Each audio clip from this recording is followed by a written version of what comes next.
안녕하세요. 반갑습니다. 예상간호학원의 강교수입니다.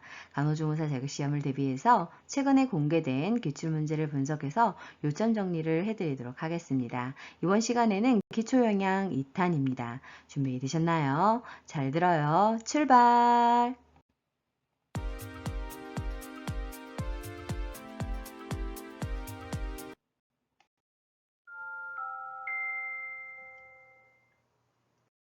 기초영양은 자격시험에서 출제 문항수가 2문제입니다. 이번 시간에는 영양과 에너지 대사, 영양 상태 판정, 병원 시기에 대해서 공부하도록 하겠습니다. 에너지 단위는 영양학에서 킬로칼로리를 사용하므로 식품 에너지의 양을 약자로 나타낼 때 킬로칼로리라고 합니다. 자, 그러면 에너지 대사의 종류에는 어떤 것들이 있을까요?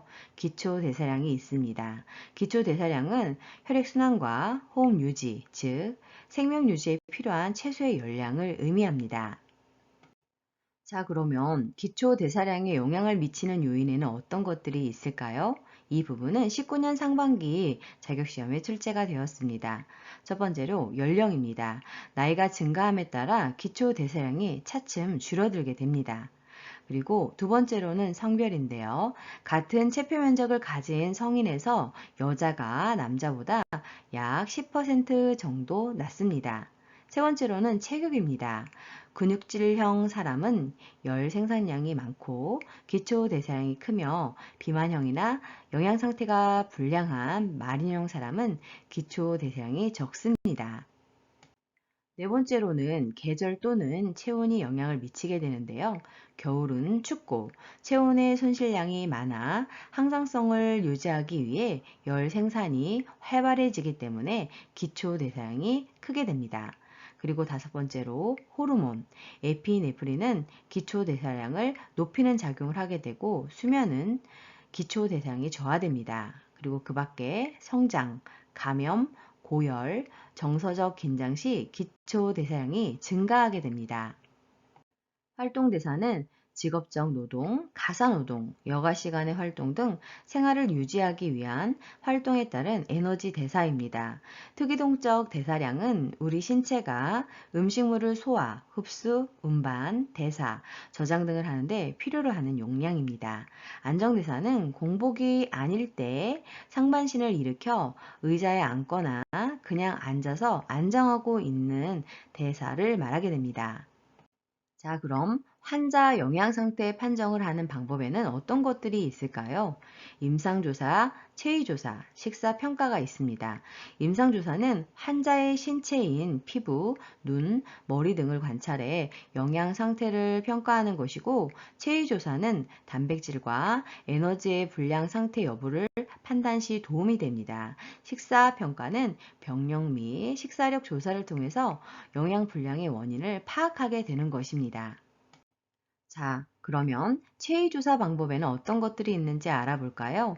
이상적인 체중 백분율 IBW는 영양 상태를 나타내는 기본적인 체위조사로 표준치 또는 환자가 건강할 당시의 키와 체중을 비교하여 평가하는 것인데요. 이때 체중에 영향을 미칠 수 있는 부종, 탈수, 절단 등을 고려해야 합니다. 표준 체중은 신장 cm에서 100을 뺀 다음 곱하기 0.9를 하면 되고 비만도 퍼센트는 표준 체중 분의 현재 체중 곱하기 100을 하면 되겠습니다. 체위조사 방법으로는 체질량 지수인 BMI가 있습니다. 대한비만학회 기준으로 과체중의 체질량 지수는 미터의 제곱분의 23kg 이상이고 비만의 기준은 체질량 지수 미터의 제곱분의 25kg 이상으로 정의하고 있습니다. BMI는 신장의 미터의 제곱분의 체중입니다. 체위조사 방법에는 피부 두겹 짓기 방법이 있습니다. 이 부분은 17년 상반기 자격시험에 출제가 되었습니다. 피부 두겹 짓기는 지금 사진과 그림에서 보시는 바와 같이 영양 상태를 보기 위해서 피하 지방 두께를 잴 때 측정하는 방법으로 사용되는 근육은 상완 삼두근이 되겠습니다. 다음으로는 병원 시기입니다. 식사 형태에 따른 시기는 20년 상반기 자격시험에 출제가 되었습니다. 종류를 보면 일반식은 특별한 영양소의 제한이나 변경이 필요하지 않은 환자에게 제공되는 식사입니다. 경식인 반고형식은 씻고 삼키기 쉽게 조리된 식사로 소화 기능은 정상이지만 치아가 없거나 씹을 수 없는 환자에게 반찬을 다져서 제공하는 식사입니다. 연식은 22년 하반기 자격시험에 출제가 되었는데요. 소화되기 쉽게 부드럽게 조리된 식사로 소화기계 질환이나 수술 후 소화기능 저하가 되었거나 구강과 식도 장애 시, 즉 편도선 절제술 환자나 식욕이 없을 때 제공되는 시기로 그 예는 죽이 해당되겠습니다. 자, 그럼 유동식은 무엇일까요? 영양가가 많이 함유된 농축된 액체 음식으로 수술 후 환자, 삼키기 곤란한 환자, 급성 고열 환자 등에게 제공되는 식이입니다. 자, 그러면 일반식의 주의점에 대해서 알아볼까요? 영양 섭취의 기준으로 소화가 잘 되는 식품과 조리법을 사용하여 제공을 해야 하는데 튀긴 음식, 자극성이 있는 식품은 피해야 합니다. 이번 환자의 질병에 알맞은 식단을 작성해야 하고 위생상 안전한 식품과 감염병 우려가 있는 어패류, 육가공품 등의 금지를 해야 합니다. 그리고 결핵 환자, 임신부, 수유부, 회복기 환자는 특히 고단백식이가 제공이 되어야 되고 이 부분은 중요한 부분입니다. 자, 이번에는 질병 조절을 위한 특별 시기에 대해서 알아보도록 하겠습니다. 이 부분은 17년 상반기, 19년 상반기, 21년 상반기 자격시험에 출제가 되었습니다. 중요하니 잘 알아두세요. 만성 신부전 시 식이요법은 중요한데요. 만성 신부전이라고 하는 것은 오랜 시간에 걸쳐서 신장의 기능인 노폐물을 걸러주는 기능을 하지 못하게 되는 질환에 해당이 됩니다. 그래서 단백질을 섭취했을 때 단백질의 구성성분인 질소가 노폐물로 나오게 되는데 그것을 제거할 수 없게 되기 때문에 단백질 섭취를 제한해야 하고 그리고 몸에서 노폐물 배설을 못하기 때문에 염분과 수분을 제한해야 합니다. 그리고 칼륨, 즉 포타슘과 인의 섭취는 몸에 축적이 돼서 문제를 일으킬 수 있기 때문에 섭취를 제한해야 합니다. 이처럼 만성 신부전 환자들은 몸에 있는 노폐물들을 혈액투석 또는 복막투석을 통해서 제거하게 됩니다. 혈액투석 환자들은 밑에 있는 그림처럼 동정맥류를 만든 다음 투석액과 혈액 사이의 물질을 투석기 즉 필터를 통해서 교환을 일으켜서 제거하게 되는 것입니다. 이때에는 식이요법을 살펴보면 적당량의 단백질 섭취가 필요하고 충분한 열량 섭취를 해야 합니다. 그러나 칼륨과 인의 섭취는 제한할 필요가 있으며 역시나 수분과 염분은 제한을 해야 합니다. 그리고 복막 투석 시에는 그림과 같이 복각 내에 투석액을 주입해서 투석액과 혈액이 농도 평형을 이룰 때까지 방치를 함으로써 노폐물이 제거되는 방식인데요. 이 경우에도 충분한 양의 단백질을 섭취하고 적절한 열량 섭취를 하며 염분은 제한할 필요가 있겠습니다. 이번에는 심장질환시와 고혈압시 식이요법에 대해서 알아보도록 하겠습니다. 이 부분은 17년상, 21년 하, 23년도 상반기 자격시험에 출제가 되었습니다. 중요하니 잘 알아두세요. 심장질환 시에는 나트륨을 제한해야 합니다. 그런데 칼륨 섭취는 증가를 해야 합니다. 그 이유는 칼륨을 다량 섭취했을 경우 나트륨의 배설을 증가시켜서 혈압을 떨어뜨리는 효과가 있기 때문입니다. 열량을 적절하게 조절해야 하고 자극성이 있는 시기는 제한을 해야 합니다. 그래서 만약에 복수 환자일 경우에는 염분을 제한을 하고 그렇게 했을 때 심장을 안정시킬 수 있습니다.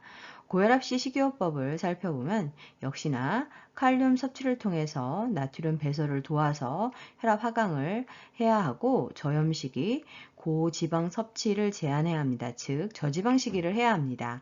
비만 제한 시기가 필요하며 금연을 통한 혈관 수축을 예방을 해야 하고 알코올 섭취 제한, 식이섬유 섭취, 마그네슘 섭취 등을 해야 합니다. 다음으로는 위장관 관련 식이요법에 대해서 알아보도록 하겠습니다. 이 부분은 17년상, 19년상, 20년상, 21년 하반기 자격시험에 출제가 되었습니다. 중요하니 잘 알아두세요. 소화성 궤양 시의 식이요법은 상처가 나 있기 때문에 위내 정체 시간이 짧고 위벽 자극이 적으면서 영양가가 높은 음식을 섭취해야 합니다. 그리고 만성 설사 시에는 냉음료는 제한을 하며 섬유소가 많은 야채는 설사를 유발할 수 있기 때문에 제한해야 합니다. 또한 기름진 음식, 해조류나 발효성 식품도 피해야 합니다. 그리고 위절제 후 식이요법을 살펴보면 빠른 회복과 체중 감소를 방지하기 위한 노력이 필요한데요. 빈혈, 덤핑 증상 등 예방을 위해서는 소량을 자주 천천히 먹고 충분한 양의 단백질 섭취를 해야 합니다. 국물 섭취를 줄여야 하고 빨리 음식물이 내려가는 것을 막기 위해서 누워서 식사를 하고 식사 후에도 누워 있는 것이 필요하며 탄수화물의 농도가 높은 음식을 섭취하는 것은 줄일 필요가 있습니다. 그 밖에도 만성 변비와 장수수루 식이요법, 역류성 식도염 환자 식이요법도 시험 문제에 자주 출제가 되었는데요. 중요하니 잘 알아두세요. 만성 변비가 있을 때에는 양질의 지방질 섭취를 증가하는 것이 필요하며 과일류, 야채류 등의 고섬유질 섭취와 수분 섭취를 증가하는 것이 필요합니다. 장수수루 식이요법을 살펴보면 섬유질을 제한하고 장내 발육성 식품의 제한이 필요하며 단백질, 비타민, 무기질의 충분한 보급이 필요합니다. 그리고 역류성 식도염 환자의 식이요법을 살펴보면 술, 담배, 커피, 탄산음료, 신맛이 나는 주스 등의 음식물과 과식 및 야식을 제한하고 스트레스, 식후 바로 눕는 습관, 비만을 조절하고 식사량을 줄이거나 취침 전 2시간 이내의 식사는 금지하는 것이 필요합니다. 다음으로는 당뇨병 시 식이요법에 대해서 알아보도록 하겠습니다. 당뇨병 식이요법은 17년상, 21년상, 22년 상반기 자격시험에 출제가 되었습니다. 중요하니 잘 알아두세요. 각 영양소를 골고루 섭취를 해야 합니다. 그리고 섬유소가 풍부한 음식 섭취를 통해서 혈당 조절을 해야 하고 설탕이나 꿀 등의 단순당의 섭취는 제한해야 합니다. 그리고 혹여 저혈당이 발생했을 때 대처 방법이 시험 문제가 출제가 되기도 하는데요. 단순당 섭취를 해야 합니다. 사탕 또는 오렌지 주스 등을 섭취하는 것이죠. 그리고 동물성 지방 및 콜레스테롤 섭취에 제한이 필요하고 술, 담배, 카페인이 많이 든 음료는 제한할 필요가 있습니다. 그리고 당지수, GI가 100 이하의 식품 섭취를 하는 것을 권장하고 있습니다.